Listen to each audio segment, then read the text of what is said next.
ನೇಮವನ್ನೇ ಪರಿಪಾಲನೆ ಮಾಡಿಕೊಂಡು ಬಂದಂತಹ ಉದ್ದೇಶಿಸುವಂತಹ ವಾಸ್ಕರಿಗೂ ಕೂಡ ನನ್ನ ಇಂತಹ ಸಭೆಯನ್ನು ನೋಡುವಂತಹ ಸಂದರ್ಭ ಒಂದು ಕಡೆ ನೋಡುವಾಗ ಮಂತ್ರಿ ಮಂಡಲಿಕರು, ಇನ್ನೊಂದು ಕಡೆ ನೋಡುವಾಗ ಋಷಿಮುನಿಗಳು, ಮತ್ತೊಂದು ಕಡೆ ನೋಡುವಾಗ ಪ್ರಜಾವರ್ಗದವರು ತಮ್ಮ ತಮ್ಮ ಆಸನದಲ್ಲಿ ಆಸೀನರಾಗಿ ವಿಕ್ರಮ ರಾಜರಿಗೆ ಜಯವಾಗಲಿ ಎನ್ನುವ ಜಯಘೋಷವು ಕೇಳಿ ಬರ್ತಾ ಇದೆ.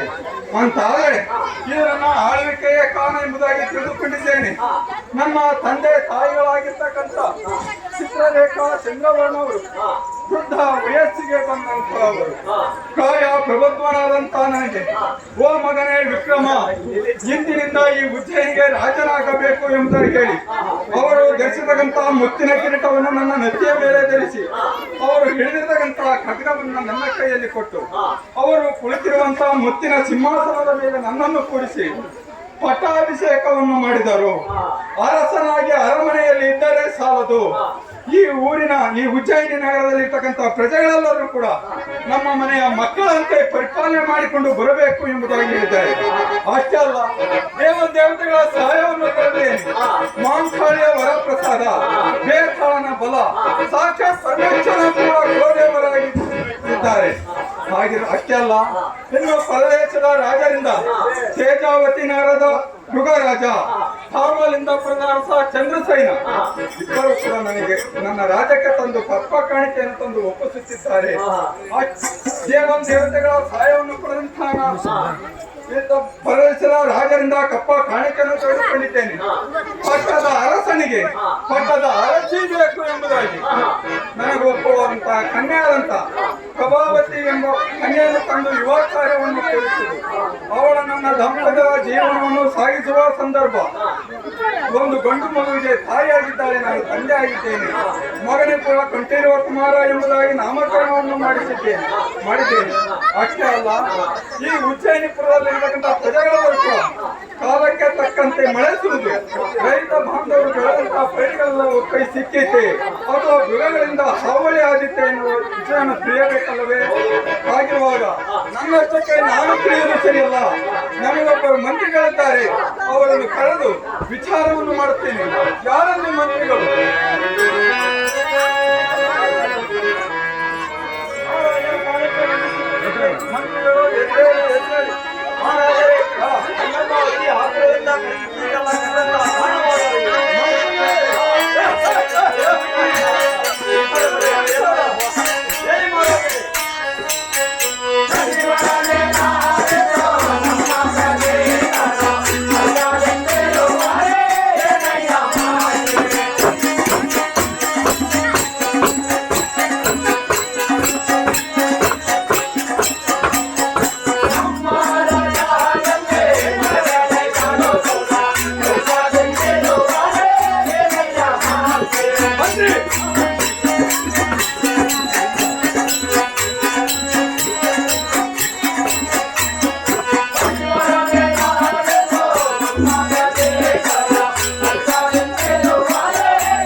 ಬಂದು ಪಾದಕ್ಕೆ ನಮಸ್ಕರಿಸುತ್ತಾ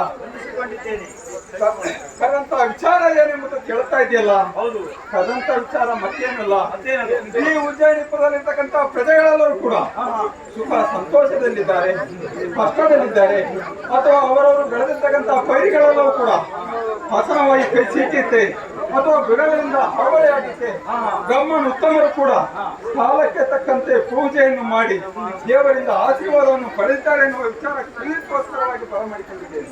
ಮಹಾರಾಜ, ಏನು ಹೇಳ್ತಾ ಇದ್ದೀರಾ? ಈ ಉಜ್ಜಯಿನಿಪುರಕ್ಕೆ ಎಂದು ರಾಜರಾಗಿದ್ದೀರೋ ಅಂದಿನಿಂದ ಇಂದಿನವರೆಗೂ ಕೂಡ ಪ್ರಜೆಗಳೆಲ್ಲ ಸುಖದಿಂದ ಸಂತೋಷದಿಂದ ಕಾಲಹರಣ ಮಾಡಿಸಿದ್ದಾರೆ. ಏಕೆಂತಾದರೆ ಕಾಲಕ್ಕೆ ಸರಿಯಾಗಿ ಮೇಘರಾಜನು ಕೂಡ ಬಯಲು ಪ್ರಜೆಗಳೆಲ್ಲ ಹಸನವಾಗಿ ಪ್ರಜೆಗಳ ಕೈಸೇರಿ ಪ್ರಜೆಗಳೆಲ್ಲ ನೆಮ್ಮದಿಯಿಂದ ಕಾಲಹರಣ ಮಾಡುತ್ತಿದ್ದಾರೆ. ಮಹಾರಾಜ, ಮಂತ್ರಿ ಏನು ಹೇಳ್ತಾ ಇದೀಯ? ಹೌದು ಮಹಾರಾಜ, ಮುಖವನ್ನು ನೋಡಿ ಎಲ್ಲರೂ ಸಂತೋಷವಾಗಿದ್ದಾರೆ, ಆನಂದವಾಗಿದ್ದಾರೆ ಅನ್ನೋದು ಸರಿಯಲ್ಲಪ್ಪ.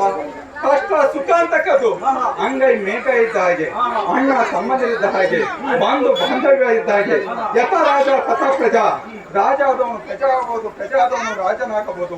ಪ್ರಜೆಗಳ ಮುಖವನ್ನು ನೋಡಿ ಎಲ್ಲರೂ ಸಂತೋಷವಾಗಿದ್ದಾರೆ ಎನ್ನುವುದು ಅರ್ಥವಲ್ಲಪ್ಪ. ಇದು ನನ್ನ ಆಜ್ಞೆ.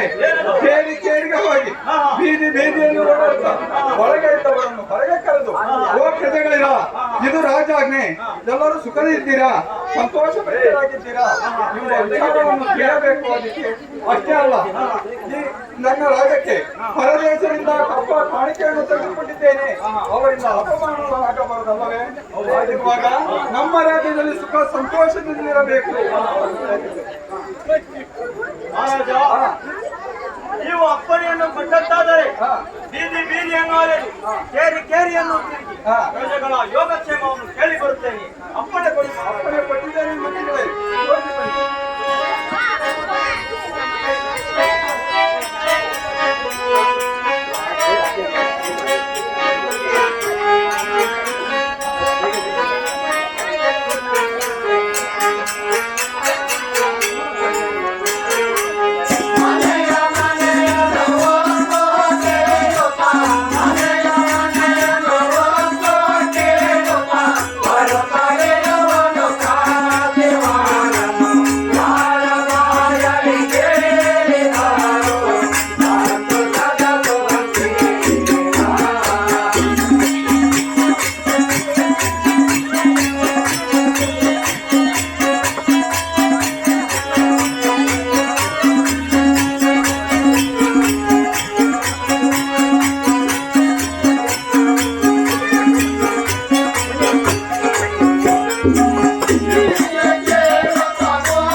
ಕೇರಿ ಕೇರಿಯನ್ನು ತಿರುಗಿ ಪ್ರಜೆಗಳ ಯೋಗಕ್ಷೇಮವನ್ನು ಕೇಳುತ್ತಿದ್ದೇನೆ.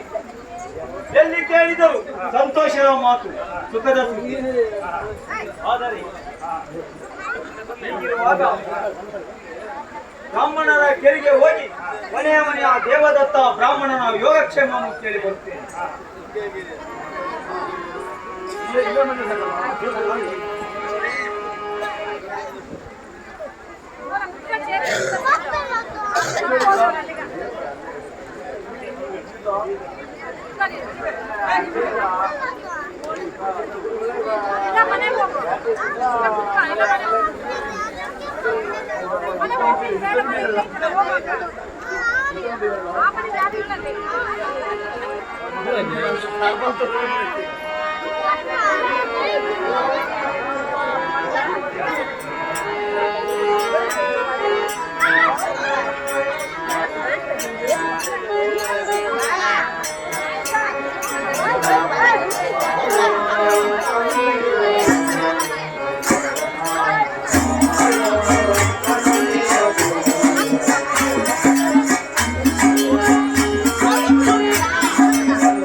ಜಾತಿಯಲ್ಲಿ ಬ್ರಾಹ್ಮಣನಾಗಿ ಜೀವನವನ್ನು ಇಂಥ ಸ್ವಲ್ಪ ಆಸ್ತಿಯನ್ನು ಮನವಿಗೆ ಮಾಡಿ ಇಲ್ಲಿ ಏನು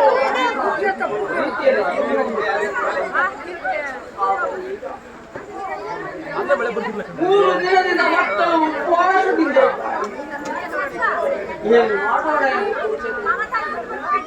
ಏನು ಮಾಡೋಣ ಎಂದು ಹಾಗೆ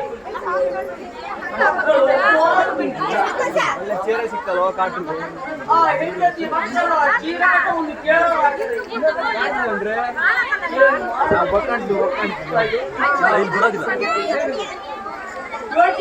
ಯೋಚನೆಯನ್ನು ಮಾಡುತ್ತಾ ಬಿಟ್ಟುಕೊಂಡರೆ ಮಕ್ಕಳು ಹೆಂಡತಿಯ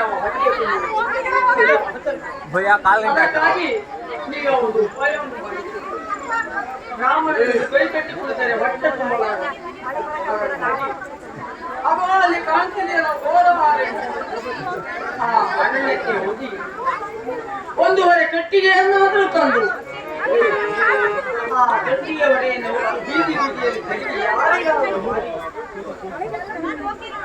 ಅದರಿಂದ ಬಂದಂತ ಹಣದಿಂದ ಇನ್ನೊಂದು ದಿನದ ಜೀವನವನ್ನು ಸಾಗಿಸಬೇಕೆಂದು ಈಗ ಮಾನಸಿಕ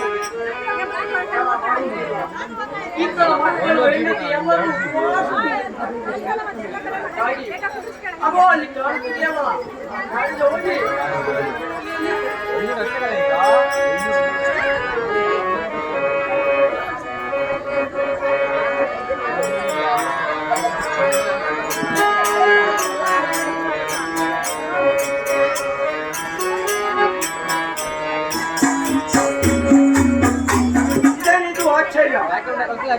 ಕೊನೆಯ ಮನೆ ಆ ದೇವದತ್ತ ಬ್ರಾಹ್ಮಣನ ಬಾಗಿಲಿಗೆ ಹೋಗಿ ಬ್ರಾಹ್ಮಣನ ಯೋಗಕ್ಷೇಮವನ್ನು ಕೇಳುತ್ತಿದ್ದೇನೆ. ಆತನ ಮಕ್ಕಳು 3 ದಿನದಿಂದ ಉಪವಾಸದಿಂದ ಬಳಲುತ್ತಿದ್ದಾರೆ. ಹೊಟ್ಟೆಗೆ ಅಮ್ಮ ಏನಾದರೂ ಕೊಡು, ತಿನ್ನಲಿಕ್ಕೆ ಏನಾದರೂ ಕೊಡು, ಉಣಲಿಕ್ಕೆ ಏನಾದರೂ ಕೊಡು ಎಂಬುದಾಗಿ ಚಿರೋ ಎಂದು ಓಡಾಡ್ತಿದ್ದಾರೆ. ಹೀಗಿರುವಾಗ ಈ ಪರಿಸ್ಥಿತಿಯನ್ನು ನಮ್ಮ ಮಹಾರಾಜರಿಗೆ ಹೇಳಿದರೆ ಅಗಾಟಕ್ಕೆ ಮುಟ್ಟಾಗುತ್ತಾರೆ, ಹೇಳದಿದ್ದರೆ ಮಹಾರಾಜರು ನೊಂದುಕೊಳ್ಳುತ್ತಾರೆ. ಹೀಗಿರುವಾಗ ಆ ವಿಷಯ ಏನೇ ಇರಲಿ ನಮ್ಮ ಮಹಾರಾಜರ ಬಳಿ ಹೇಳುತ್ತೇನೆ.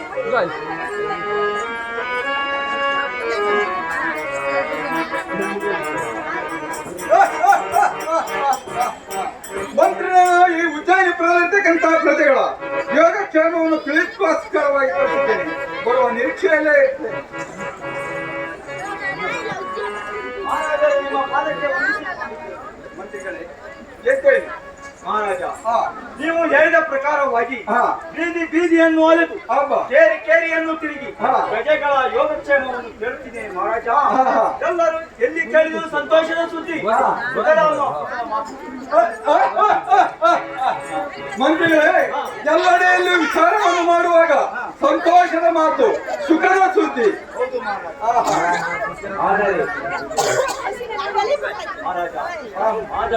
ಮಂತ್ರಿ, ಏನು ಹೇಳ್ತಾ ಇದ್ದೀರಿ?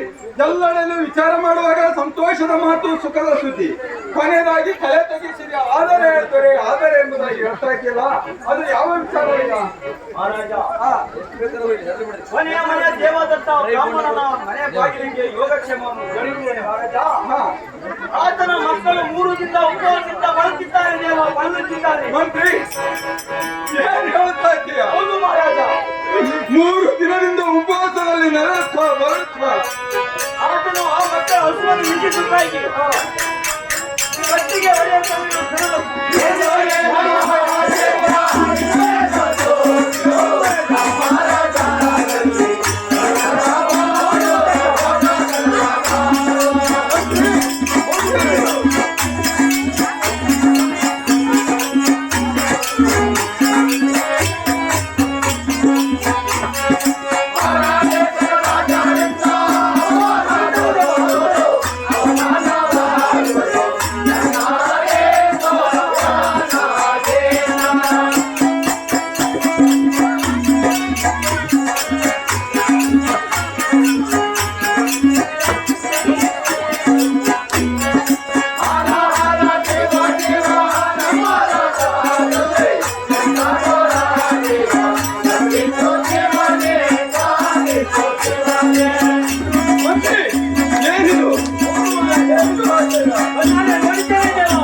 ಬ್ರಹ್ಮಣನಾಗಿ ನೀತಿಯಲ್ಲಿ ಸೋಜಿಗನಾಗಿ 3 ದಿನದಿಂದ ಉಪವಾಸದಲ್ಲಿ ಇದ್ದಾರೆ ಎನ್ನುವ ಮಕ್ಕಳು ಕೂವನ್ನು ಕಿವಿಯಾರೆ ಕೇಳಿದ್ದೇನೆ ಎಂದು ಹೇಳುತ್ತಾ ಇದ್ದಿಲ್ಲ.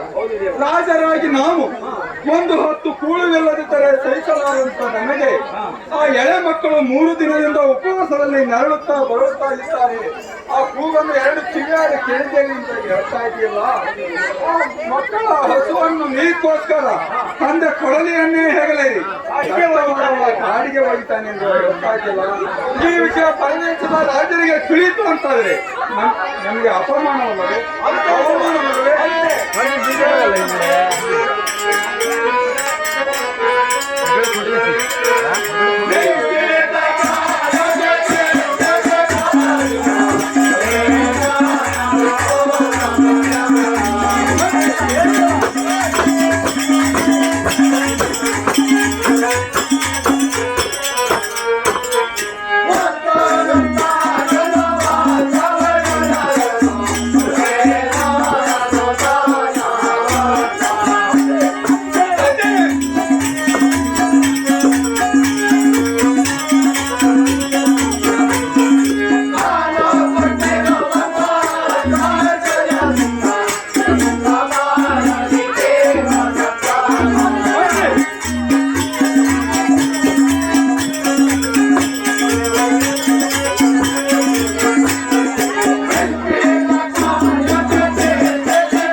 ಆತನು ಕಾಡಿಗೆ ಹೋಗಿದ್ದಾನೆ ಎಂದು ಹೇಳ್ತಾ ಇದ್ದೀರಿ.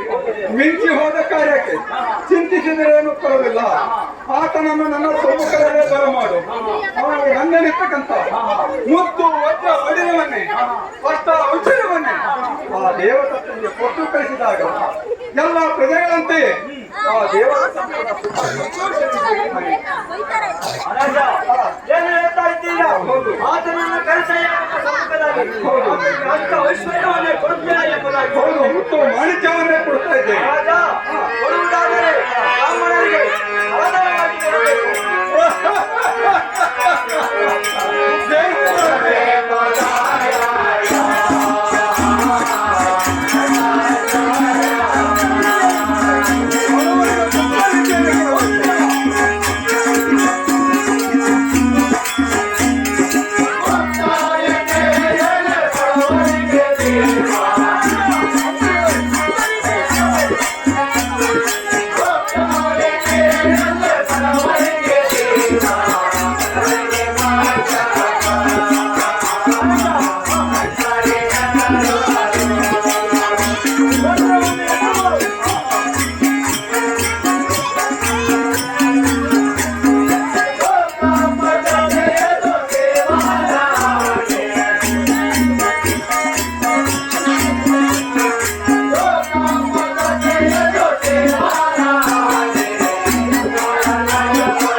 ಮಂತ್ರಿ, ಬಡವರಿಗೆ ದಾನವನ್ನು ಕೊಡಬೇಕಾದರೆ ಮುಕ್ತ ರೀತಿಯಲ್ಲಿ ಕೊಡಬೇಕು. ಗೊತ್ತೇ?